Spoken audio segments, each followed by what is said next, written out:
Small businesses across the country are struggling with the new realities brought on by the COVID-19 pandemic, and they're holding out hope that the next stimulus package provides some desperately needed relief. Season 5 of the hit Hulu series Small Business Revolution is now streaming, and this season they visit Fredonia, New York to help small business owners adapt during this unprecedented time. And joining me now are the show's hosts, Amanda Brinkman of Deluxe Corporation and renovation guru Ty Pennington. It's so great to have you both with us. Hey, Amanda, I'm going to start with you because I know you had started just filming in Fredonia, New York in March when the lockdown started to happen. How did the show have to quickly pivot to make this season a reality? Yeah, well, first and foremost, we had to move to virtual capturing of the production. We were very blessed that we were able to meet the businesses ahead of time, meet the community, and select the businesses that were going to be featured in season 5 before the pandemic hit. And then we just got to work with helping these businesses survive this unprecedented crisis. I think people are recognizing that COVID is affecting small businesses disproportionately. And so the work that we do every year on the show and in real life was more and more important to helping these businesses not just survive the crisis, but truly thrive. Ty, I'm curious what you saw there on the ground. How are these businesses surviving this new reality right now? Well, this was definitely a very special season because we were able to get into Fredonia, meet the business owners, really see them in their element, and realize, what their struggle really is. And then we went back, put our heads together. The Deluxe team got all the experts together to, figure out a plan of attack. And that's when COVID hit. And to be honest with you, I think it's one of the best seasons ever because not only does the show Small Business Revolution shine a light on the struggle that small businesses face every day, but we're talking about a season where these small businesses are facing it during COVID. And the crazy part about it is you really see these real lives, the fact that these aren't just business owners. These are people raising families. You really connect and you understand exactly sort of all over America what people are dealing with. But what I was truly amazed about is not only the resilience of the business owners, but also a way for the Deluxe team to figure out how can we do this virtually? How can we do the physical transformations by going in when the business owners aren't there? You had community, other businesses helping other businesses at the same time. We had to do this virtual communication through screens and using technology in ways we haven't. But I have to say, I think it's probably the proudest season I've ever been part of, just because to be able to make a difference every time we do this with small business, but especially during a pandemic, because these guys not only have sort of persevered, in many cases, they've actually done better because we've shown them ways to find other outlets. I think that is so important, right? I mean, everybody just sort of has to pivot when something like this happens. So, Amanda, what were some of the things that you did with these businesses that you can share with us? Some tips or advice you gave them to make it through this difficult time? The number one thing we worked with them on was their marketing and communication. So again, I think people are recognizing how hard this has hit small businesses, and people really want to support the entrepreneurs within their community. But as small business owners, we need to make that as easy as possible. And marketing and communications is one of the most effective ways to do that. So communicating with your customers about whether you're open or closed, if it's a hybrid approach, how you've maybe changed your operations model. Are you doing curbside, pickup, delivery? Have you changed your hours? And so for those who aren't familiar with the program, it's essentially a business makeover show, but done with heart. And we always help them kind of with marketing, financial, and operational pieces. But it was really important that we help them figure out how do they still meet their customers' needs during these, again, unprecedented times. So marketing was a huge part of how we help them, continue to stay in front of customers, communicate with them, and bring people in. Ty, did any one thing, I guess, inspire you most about this season, or did you see sort of a thread throughout all of these business owners while you were shooting? I would definitely say, I would just say this: you will become connected, you will be affected, just like I was when you experience what this show is.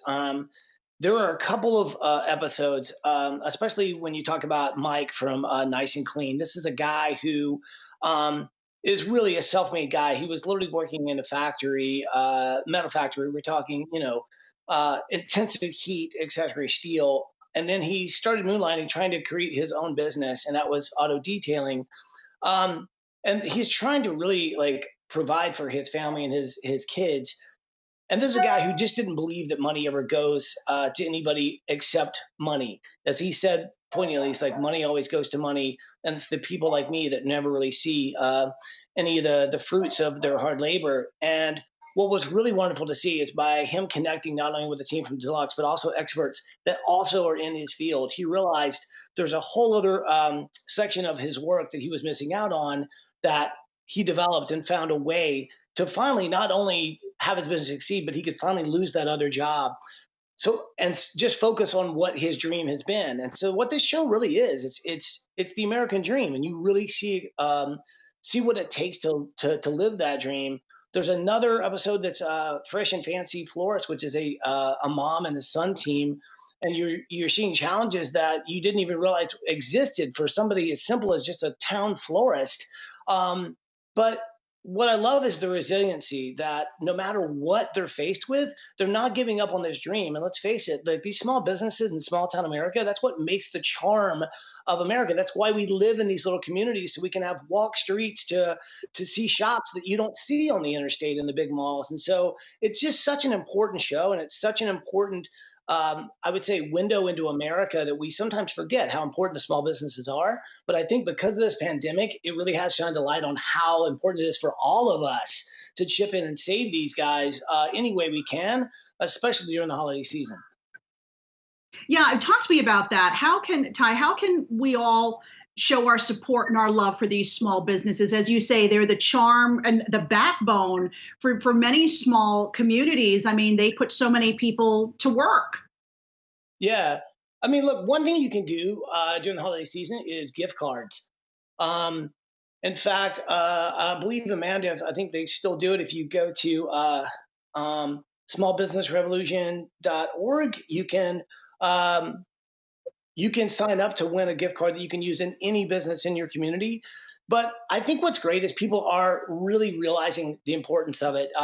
Whether it's ordering, with a delivery service or ordering pickup, support those local restaurants that won't survive without you. But it's not just the restaurants, you got to remember it's the dog groomers, it's the specialty shops, it's all the people that run sort of that mom and pops. Like, this is our passion, this is our dream business, because it is really tough to maintain and to survive in this sort of economic world we're in, not to mention in a pandemic. So this holiday season, let's give as much as we can to the small businesses, because we want them to be there next year. And that's really up to us to make sure they are.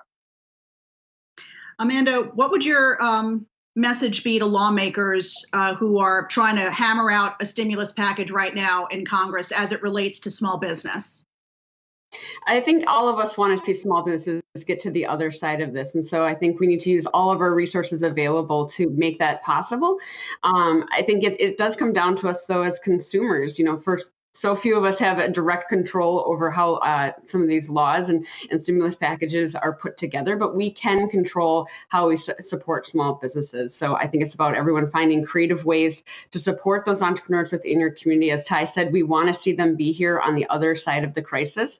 I think it's about making sure we're all following safety protocols so that these small businesses, some that have been forced to close, can reopen as quickly as possible. So I think it's just about supporting small businesses right now, and gift cards are a great way to do that around the holiday season and continuing to support those small businesses. We started this not just to make a show, but to truly create a movement to inspire more people to understand the importance of supporting small businesses. And I think we're all recognizing that right now. We want to see these small businesses that make our neighborhoods and communities so special and great be there on the other side. Gotta love your small business. Again, the name of the show is Small Business Revolution. It is streaming now on Hulu. I want to thank Amanda Brinkman and Ty Pennington. Great to see you guys.